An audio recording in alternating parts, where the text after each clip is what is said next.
আমার দুলাভাইয়ের দ্বিতীয় স্ত্রী। দুলাভাই বলছি এই কারণেই যে প্রথম স্ত্রী ছিল আমারই নিজের বোন মেহের। যদিও এই বিয়েতে আমার বিন্দুমাত্র ইচ্ছা ছিল না। কি করে থাকবে? আমি কখনো আমার জীবনসঙ্গীর জীবনে দ্বিতীয় কোনো নারী হয়ে তার অন্তরে জায়গা করে নিতে চাইব না।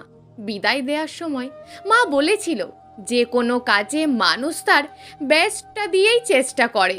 আশা করি তুইও আহানের মনটা ও তার সংসারটা নিজের করে নিতে তোর বেস্ট দিয়েই চেষ্টা করবি। কেমনে পারবো আমি, যাকে এতদিন ভাইয়ের চোখে দেখে এসেছি, যে সংসারটার কোনায় কোনায় আপার স্মৃতি লেগে আছে, সেই সংসারটাকে কেমনে নিজের সবটা দিয়ে আপন করে নেব? অসম্ভব। আর মানুষটার মনে কেমনে আমার জন্য জায়গা পাবো যে মনে শুধু আপার বসবাস?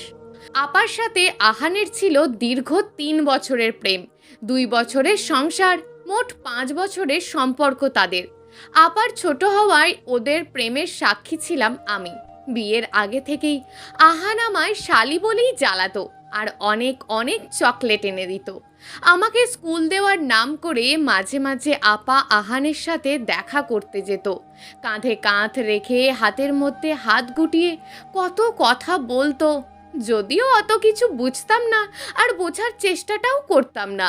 একটা আইসক্রিম কিনে দিলে আমি গভীর মনোযোগে আইসক্রিম খেতাম। আইসক্রিম পাগলি ছিলাম কি না?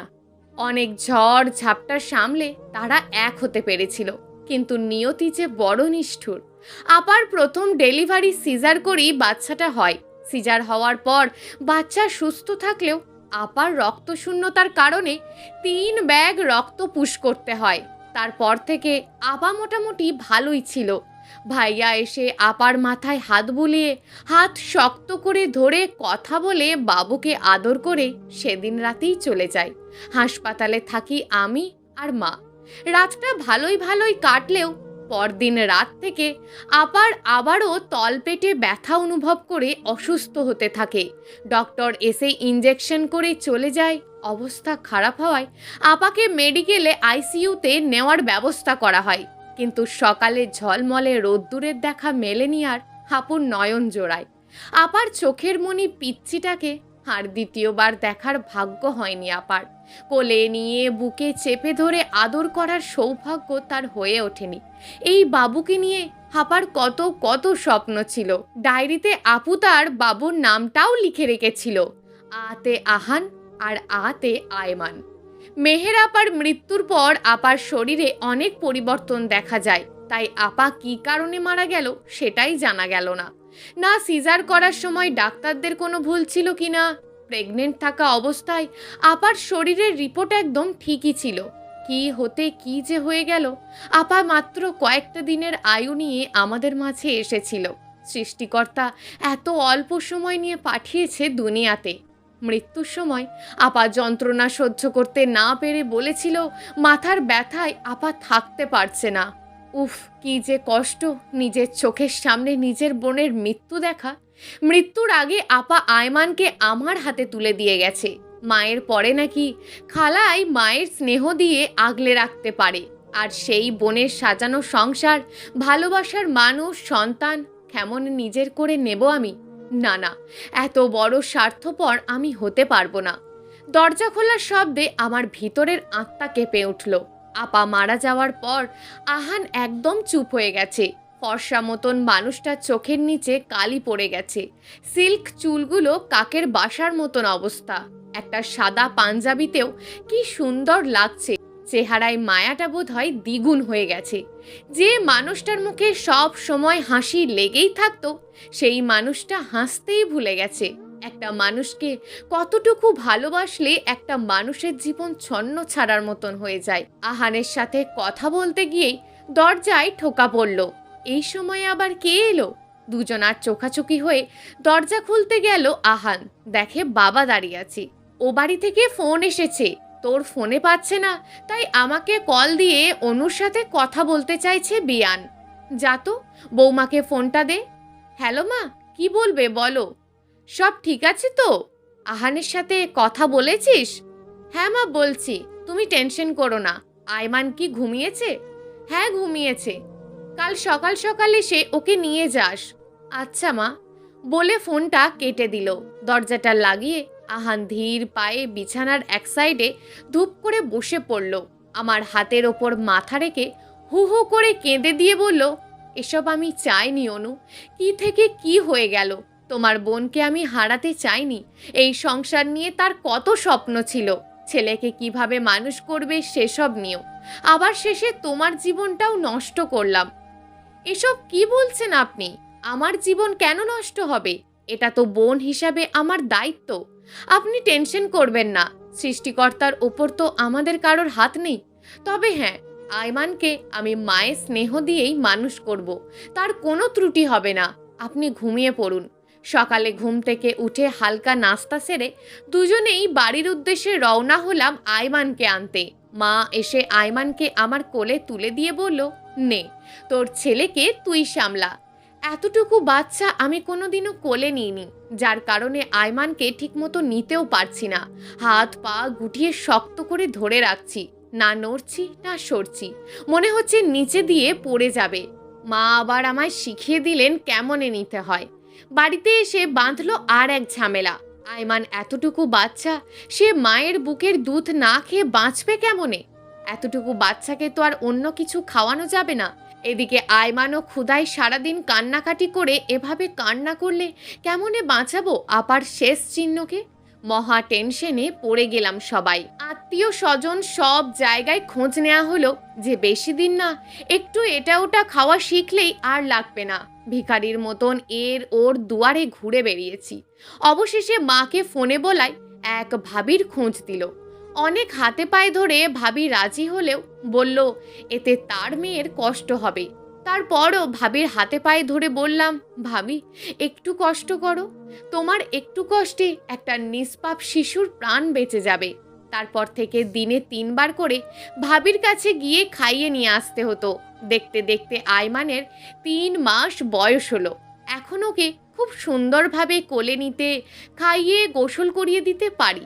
চোখ দুটো একদম আপারি মতন হয়েছে, পিটপিট করে চেয়ে থাকে, হাত পা নাড়ে, মনে হয় যেন কিছু বলতে চায়। এত কিছুর পরে আপাকে খুব মনে পড়ে, নিজেকে অপরাধী লাগে মাঝে মাঝে। আজ আপা থাকলে কত খুশি হতো, আয়মানটা নিজের মাকে পেত। আমি কি ওর মা হতে পেরেছি? যেদিন আয়মান হয় আর প্রথম আমি কোলে নিই, সেদিনই নিজেকে মা মা মনে হয়েছিল। খালামণি নাকি সেকেন্ড মাদার। আহান আর আমার সম্পর্কটা ইদানিং স্বামী স্ত্রীতেই পরিণত হয়ে গেছে। তবে আহান আর কোনো সন্তান নিতে চায় না। সে বলে, একজনকে হারিয়েছি, তোমাকেও হারাতে চাই না। তার মধ্যে একটা ভয় ঢুকে গেছে, এই ভেবে যে ডেলিভারির সময় আমারও যদি কিছু হয়ে যায়। আমি বলি কি, যে বলো আপা মারা গেছে দেখে আমিও মারা যাব? এমন হবে না কখনো। আমি তোমাকে আর আয়মানকে ছাড়া কোথাও যাব না। আয়মান যেদিন আমাকে প্রথম মা ডেকেছিল, খুশিতে সেদিন চোখ ভরে নোনা জল উপচে পড়েছিল। মা ডাক্তার শুনে আমারই অনুভূতি কেমন হয়েছিল, আর আপার কি হতো, যে দীর্ঘ 10 মাস 10 দিন পেটে রেখে একটু একটু করে স্বপ্ন বুনেছিল। আপা হয়তো খুশিতে মাকে ফোন দিয়ে, আমাকে, বাবাকে, সবাইকে ফোন দিয়ে বলতো, জানিস অনু, আয়মান আজ আমায় তার প্রথম আধো আধো কথায় মা বলে ডেকেছে। আহানের বুকে মাথা রেখে সেদিন খুব কেঁদেছিলাম আমি। আহানও কেঁদেছিল। পৃথিবীতে একটা মানুষ না থাকলে কিছুদিন পর তার শূন্য জায়গাটা কেউ না কেউ হয়তো ঠিকই পূরণ করে দেয়। জায়গাটা খালি থাকে না। যেমন আমি আপার শূন্য জায়গাটা পূরণ করে দিচ্ছি। আমি যদি মারা যাই, কেউ একজন এসে আমার জায়গাটা পূরণ করে দেবে। পৃথিবীর নিয়মটা কি অদ্ভুত, তাই না? অদ্ভুত নিয়মটার জন্যই মানুষ হয়তো বেঁচে আছে। না হলে পুত্র হারানোর শোকে মা বাবা মারা যেত, স্বামী হারানোর শোকে বউ মারা যেত, আর বউ মারা যাওয়ার শোকে স্বামীও মারা যেত। দেখতে দেখতে আয়মান 2 পা দিল। একই সাথে একটা সুখবরও পেল সবাই। এটা সবার জন্য সুখবর কিনা জানি না, তবে আয়মানের বাবা একদমই খুশি হবেন না। না শ্বশুর বাড়ির কেউ খুশি, আর না বাবার বাড়ির। তবে একজন খুশি হলো, সে হলো আয়মান। তাকে বলাতে যে তোর জন্য নতুন একটা খেলার সাথী আনবো, ভাই বা বোন। এটা শুনে সে যে কি খুশি হয়েছিল, হাততালি দিয়ে লাফিয়ে লাফিয়ে বলে, কি মজা কি মজা, আমার ভাই আসবে, আমি ভাইয়ের সাথে খেলবো। তার নাকি ভাই চাই।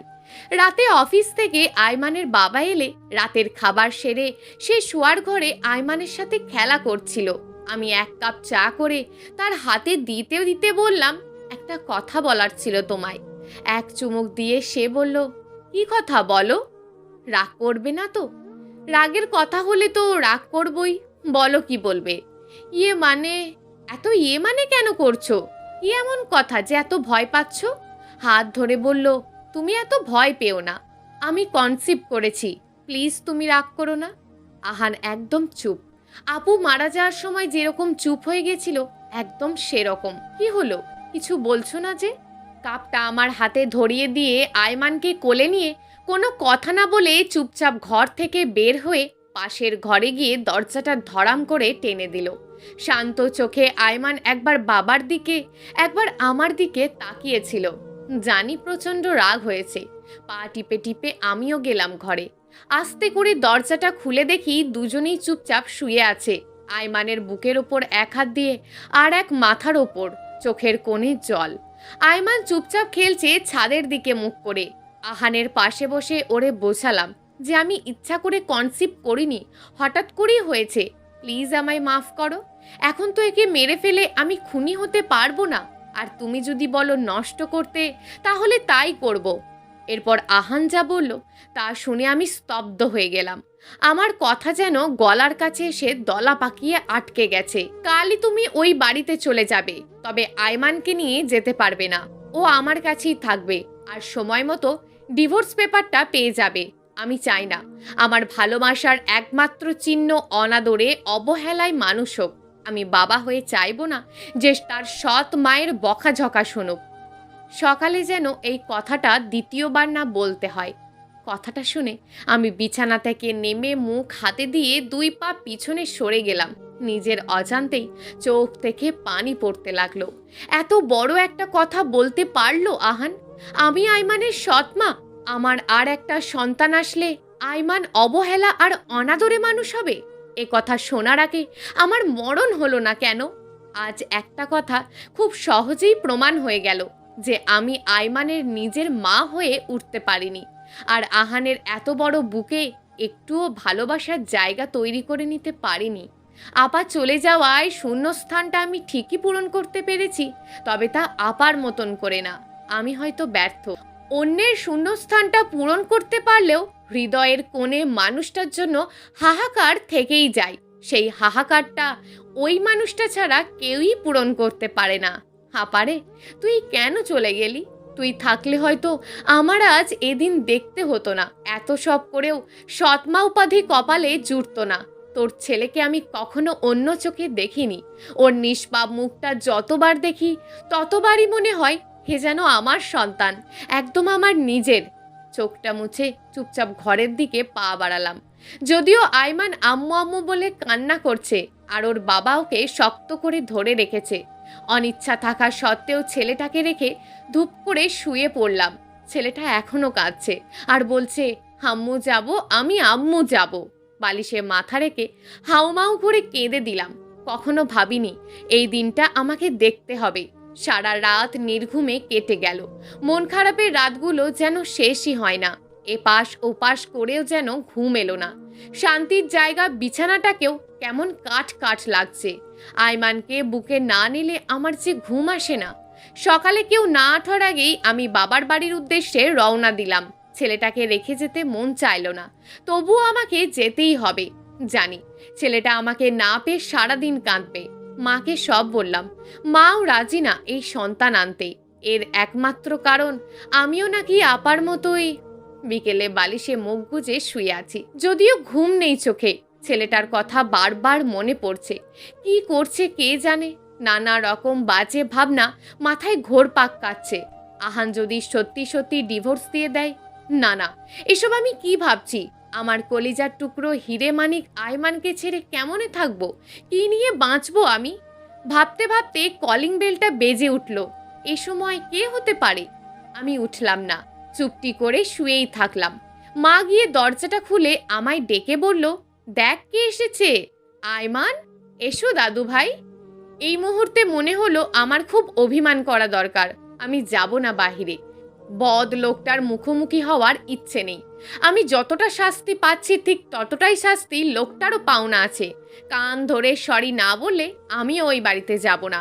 শত জল্পনা কল্পনা শেষ, পরক্ষণেই সেই ভাবনায় ছেদ পড়ল আহান আসেনি আমায় নিতে। আয়মানকে নিয়ে ওর দাদু এসেছে। আয়মান তার কচি পায়ে আমার ঘরের কাছে এসে দাঁড়িয়ে আছে। দৌড়ে গিয়ে আয়মানকে বুকে জড়িয়ে হু হু করে কেঁদে দিলাম। বাবাটা আমার কি বুঝে মুখটা সামনে নিয়ে ছোট ছোট হাত দুটি দিয়ে চোখের পানি মুছে দিয়ে বলল, আম্মু, তোমাকে ছাড়া থাকতে আমার কষ্ট হয়। কোলে নিয়ে কপালে চুমু এঁকে দিয়ে বললাম, আমারও কষ্ট হয় তোমাকে ছাড়া। তাহলে আমাকে একা রেখে কেন এলে? এ প্রশ্নের উত্তর আমি দিতে পারলাম না। ধীর পায়ে আয়মানকে কোলে নিয়ে বসার ঘরের দিকে শ্বশুরকে সালাম দিয়ে সাইডে দাঁড়িয়ে রইলাম। শ্বশুরমশাই বললেন, বৌমা, না বলে ও বাড়ি থেকে এভাবে চলে আসা তোমার একদম উচিত হয়নি। অন্তত আমাকে জানাতে পারতে। আহান রাগের মাথায় কি বলেছে না বলেছে, আর তোমার ছেলে তোমাকে না পেয়ে কান্না করতে করতে শ্বাসকষ্ট শুরু হয়ে গিয়েছিল। উপায়ন্তর না পেয়ে আমাকেই আসতে হলো। আহানকেই আসতে বললাম যে তুই গিয়ে বৌমাকে নিয়ে আয়। সে আসবে না। চলো এখন বাসায় চলো, রাগের বশে অনেক রকমই কথা হয়। চলো এখন রেডি হয়ে এসো। না বাবা, আমি যাব না। মা, কেন যাবি না? বেয়াই সাহেব এমন করে বলছে, যা না, রেডি হয়ে আয়। মা, আমি যদি তোমাদের বেশি হয়ে থাকি তাহলে বলে দিও, আমি যেখানে খুশি নিজের জন্য ঠিক জায়গা করে নিতে পারবো। এই বলে আয়মানকে নিয়ে ওখান থেকে ঘরে আসলাম। আয়মানকে গোসল করিয়ে খাইয়ে ঘুম পাড়িয়ে দিয়ে ওর বুকের ওপর হাত দিয়ে আমিও শোয়ার মতন করে পড়ে রইলাম। আহান সারাদিনে একটাও কল দিল না। আমি কি বাবাকে ফিরিয়ে দিয়ে ভুল করলাম? বাবার সাথে আমার যাওয়া উচিত ছিল। আর সত্যি সত্যি যদি আহান ডিভোর্স দেয় তাহলে আইনের সাহায্য নিয়ে আয়মানকে আমি আমার কাছে রাখতে পারবো না, কারণ ও তো আমার পেটের সন্তান না। জোর করেও রাখতে পারবো না। মাথা ঘুরছে, কিচ্ছু ভাবতে পারছি না। বিকালে আয়মানের ঘুম ভাঙলে বাগানে গেলাম। বাড়িতে সারাদিন আর কত ভালো লাগে, আর ওখানে থাকলে বোঝাই যায় না দিন কেমনে গেল। কত কাজ, সকালে রান্না সেরে আহানকে অফিসে পাঠানো, তারপর বাড়ি পরিষ্কার, আর সারাদিন ছেলেটার পিছনে দৌড়াতেই সময় চলে যায়। বাগানে গিয়ে আয়মানকে ছেড়ে দিলাম বাচ্চাদের সাথে একটু খেলুক। ইদানিং ছেলেটা বেশি দৌড়বাজ হয়েছে, সারাদিন খালি দৌড়াদৌড়ি খেলে। একবার খাটে তো একবার চেয়ার থেকে লাফ দেয়। বাগান থেকে বাড়ির গেটে আসতেই আয়মান দৌড়ে গিয়ে চেয়ারের ওপর উঠতেই পড়ে গেল। পড়ে গিয়ে সে কি কান্না! পায়ে যেখানটায় লেগেছে সেখানটায় হাত দিতেই দিচ্ছে না। কি হতে কি হয়ে গেল! আয়মানের অবস্থা দেখে আমার হাত পা অবশ হয়ে এলো। কি করব আমি? কই যাব এখন? পানি বরফেও কাজ হচ্ছে না। আস্তে আস্তে পা একদম ফুলে গেল। আহানকে কি জবাব দেব আমি? যা একটু আশা ছিল তা তো এখন মনে হচ্ছে সংসারটা আমার ভেঙেই যাবে। ওর সামনেই বা দাঁড়াবো কোন মুখে? কেমন মা আমি, ছোট্ট একটা ছেলেকে দেখে রাখতে পারি না? ভাবতে ভাবতে আমি আর আব্বা আয়মানকে নিয়ে ডাক্তারের কাছে গেলাম। ডাক্তার ভালোভাবে দেখে বলল, ভয়ের কোনো কারণ নেই, একটু ব্যথা পেয়েছে, আর বাচ্চা তো তাই ভয় পেয়েছে। কথাটা শুনে যেন আমি হাঁপ ছেড়ে বাঁচলাম। রাতে আয়মানের প্রচণ্ড রকম জ্বর এলো, আর সেই রাতে তার বাবাও ফোন দিল। ফোনের ওপর আহানের নাম দেখে হাতের কাঁপুনি উঠল। আয়মান জেগে থাকলে রিসিভ করে ওর কানে দিতাম। ধরবো না করেও ধরে ফেললাম। হ্যালো, বলো। আয়মান ঘুমিয়েছে? হ্যাঁ। তুমি ঘুমাওনি? না। কাল আয়মানকে নিতে আসবো, সব রেডি করে রাখবে। রাখছি। কথা শেষ না হতেই ফোনটা কেটে দিল। কাল যদি এসে দেখে আয়মানের পায়ে ব্যথা পেয়েছে আর সাথে সাথে জ্বরও বাঁধিয়েছে, তখন কি হবে? আর শুধু কি আয়মানকে নিতে আসবে, আর আমি? আবারও একটা নির্ঘুম রাত কেটে গেল। রাতেই আয়মানের জ্বরটা একদম নেমে গেছে। একটা হলেও বিপদ রক্ষা হলো। আয়মানকে ভালোভাবে শুইয়ে দিয়ে রান্নাঘরের দিকে পা বাড়ালাম। দেখি মা অলরেডি আয়মানের জন্য ডিম সিদ্ধ করে ফেলেছে, সাথে নুডলস। মায়েদের এই একই গুণ, না বলতেই সব হাজির হয়ে যায়। জানি না আমি আয়মান আর নতুন অতিথি যে আসবে তার ভালো মা হয়ে কতটুকু হতে পারবো। দীর্ঘশ্বাস টেনে মাকে বললাম, আমাকে ডাকলেই তো পারতে, আমি হাতে হাতে কিছু কাজ এগিয়ে দিতাম। মা হেসে এক পলক আমার দিকে চোখ ফেলে আবার রান্নায় মনোযোগ দিয়ে বলল, তুই ঘুমাচ্ছিলি তাই ভাবলাম না ডাকি, ঘুমা একটু। পিছন থেকে মাকে জড়িয়ে ধরে বললাম, তুমি ঠিক আগের মতোই আছো। মায়েরা কখনো বদলায় না রে মা। সন্তান যতই বড় হোক, বিয়ে হোক, তাদের সন্তান হোক, এমনকি বুড়ি হলেও মায়ের কাছে তার সন্তান ছোটই থাকে। আচ্ছা মা, একটা কথা বলি? হ্যাঁ বল, পারমিশন নেওয়ার কি আছে? আমি ভালো মা হতে পারবো? পাগলি একটা, তুই তো অলরেডি ভালো মা হয়ে গেছিস। আইমানের তোর প্রতি কি পরিমাণ টান দেখে বুঝতে পারছিস না? কিন্তু আইমানের বাবা বলল যে আমার একটা সন্তান এলে আইমান অবহেলায় অনাদরে মানুষ হবে, আমি ওর সৎ মায়ের মতন আচরণ করব। ধুর পাগলি, ওটা ওর রাগের মাথায় বলেছে। আমি তো জামাইকে চিনি, কত ভালো একজন মানুষ। এমন একটা জামাই কার কপালে জোটে? সেজন্যই তো মেহেরের পর তোকে ওর সাথেই বিয়ে দিয়ে দিতে এত তাড়া দিয়েছিলাম, যেন সংসারটা আমার মেয়েরই থাকে আর আইমানটাও সৎ মায়ের পাল্লায় না পড়ে। আচ্ছা হয়েছে তোমার জামাইয়ের গুণগান গাওয়া। ও, বলাই তো হয়নি, গতকাল আহান ফোন করেছিল আজ আইমানকে নিতে আসবে। সে কি, তুই আগে বলবি না? ভালো মন্দ কিছু রান্না করতে হবে। করো, আমি গেলাম। আইমান ঘুম থেকে উঠলো কিনা দেখি। ঘরে গিয়ে দেখি রাজকুমার আমার ছোট্ট দুটো চোখ আস্তে আস্তে বের করে পিটপিট করে চুপ করে শুয়ে আছে। ছেলেটা তো আমার একদম চুপ করে থাকার মানুষ না। তাহলে কি ব্যথাটা বেশি হলো নাকি? ছেলেটা আমার ভয় পাচ্ছে। কি ব্যাপার, আমার রাজকুমার উঠবে না আজ? ওঠো তো, পাটা একটু দেখি, ব্যথা করছে পায়ে? মাথা দুলিয়ে বলল না। কোলে নিয়ে ফ্রেশ করে নুডলস আর ডিমটা খাওয়ালাম। এখন তাও শান্ত ভদ্র ছেলের মতন সবটুকু খাবার খাওয়াতে পারলাম। অন্যদিন হলে দৌড়াদৌড়ি করে বাড়ি মাথায় তুলতো, আর 10 মিনিটের জায়গায় 1 ঘন্টা তো লাগাতই খাওয়া শেষ করতে। তার সাথে নানা কথার ফুলঝুরি নিয়ে বসতো। আচ্ছা, এবার খাওয়া শেষ, একটু হেঁটে দেখাও তো আম্মুকে। আইমান হেঁটে দেখালো। যাক, ওর বাবা আসার আগেই সব কিছু ঠিকঠাক হয়ে গেছে। সেই কখন থেকে কলিং বেল বেজেই চলেছে, কারোর খোলার নাম নেই। গেল কই সবাই? মাকে ডাকতে ডাকতে বের হয়ে এলাম, কিন্তু কারোর সাড়া না পেয়ে অবশেষে আমাকেই দরজা খুলতে হলো। দরজা খুলেই আমি নিস্তব্ধ হয়ে কিছুক্ষণ কোথায় যেন হারিয়ে গেলাম। মানুষটাকে মনে হয় কত জনম ধরে দেখিনি, চোখের পলকই পড়ছিল না। 2 দিনেই নিজের কি হাল করে ফেলেছে। কি হলো, দরজা ধরে দাঁড়িয়ে থাকবে না আমাকে ভেতরে যেতে দেবে? কিছুটা ভয় আর লজ্জায় দরজা থেকে সরে দাঁড়াতেই আইমান বাবা বলে দৌড়ে এসে আহানের কোলে ঝাঁপিয়ে পড়ল। ওর দৌড়ানো দেখে মনেই হলো না গতকালই এই পায়ে ব্যথা পেয়েছে সে। যাক, ভালোই হলো। জানো বাবা, আম্মু না শুধু কাঁদে। যেদিন আমি এসেছিলাম সেদিন আমাকে জড়িয়ে ধরে কান্না করেছে। আবার গতকাল আমি চেয়ারে উঠতে গিয়ে পড়ে গিয়েছিলাম, তখনও আম্মুর সে কি কান্না। বুড়োর মতন কথা বলে যাচ্ছে আর আমাকে লজ্জায় ফেলছে। আহান আর চোখে দেখছে আর আয়মানের কথাগুলোর সাথে তাল মিলিয়ে চলছে। কেমন আছো জামাই? জি ভালো। আপনারা কেমন আছেন? আব্বার শরীর ভালো আছে? কথার পাকে আমি নিজের ঘরে এসে আয়মানের কাপড়গুলো গুছিয়ে রাখছি। মায়ের সাথে কথা শেষ করে আহান আয়মানের উদ্দেশ্য করে বলল, চলো বাবা, আমরা এখনই বাসায় যাই। এখনই কেন যাবে? কাল গেলে হয় না বাবা? না, অনেক কাজ আছে, অফিসের কাজগুলো বাড়িতে বসে করে দিতে হবে। না, আমি নানুর বাড়ি থেকে যাব না। এটা বলে নানুর কোলে ঝাঁপিয়ে উঠে গলা জড়িয়ে ধরল। ওদিকে আহান বেচারা অসহায়ভাবে চেয়ে রইল। তুমি অনুর সাথে গিয়ে কথা বলো, ও ওর ঘরেই আছে, আমি নানু ভাইকে নিয়ে আসছি। ধীর পায়ে আহান ঘরের দরজায় এসে দাঁড়ালো। তার থেকে চোখটা সরিয়ে কাপড় গোছানোর ব্যর্থ চেষ্টা করে যাচ্ছি, কিন্তু চোখের মনি ঘুরে পাল্টে তার দিকেই চলে যাচ্ছে। নীরবতা ভেঙে সে বলল, তোমার কাপড়ও গুছিয়ে নাও, বলে বিছানার সাইডে বসলো। আমি কথা বলছি না মানে?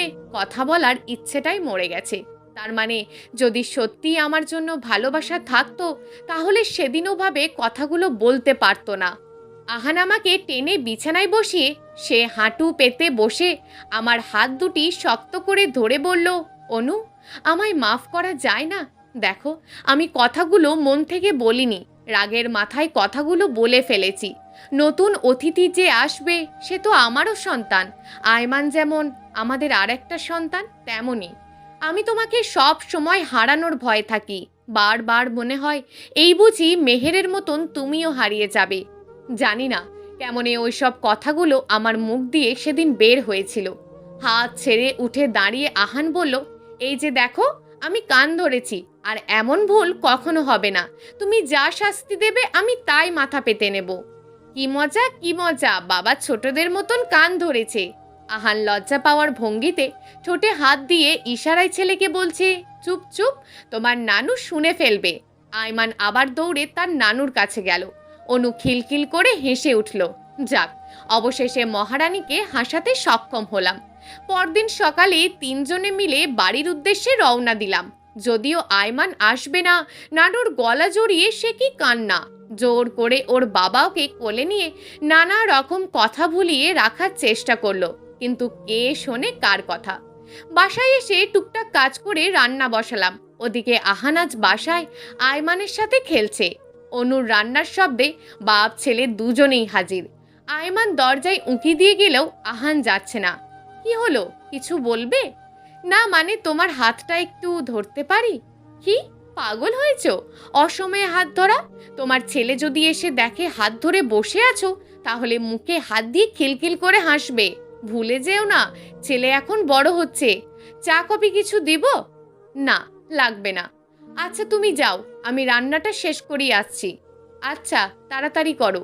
রান্না শেষ করে এক কাপ চা নিয়ে বারান্দায় গেলাম। আহান ল্যাপটপে অফিসের কাজ করছে। শোনো না, অনেক দিন তো হলো এত ঝামেলা আর টেনশনে। পেটের মধ্যে বেবি কেমন আছে, কি করছে, কিছুই তো জানা হলো না। চলো না একদিন ডাক্তারের কাছে যাই।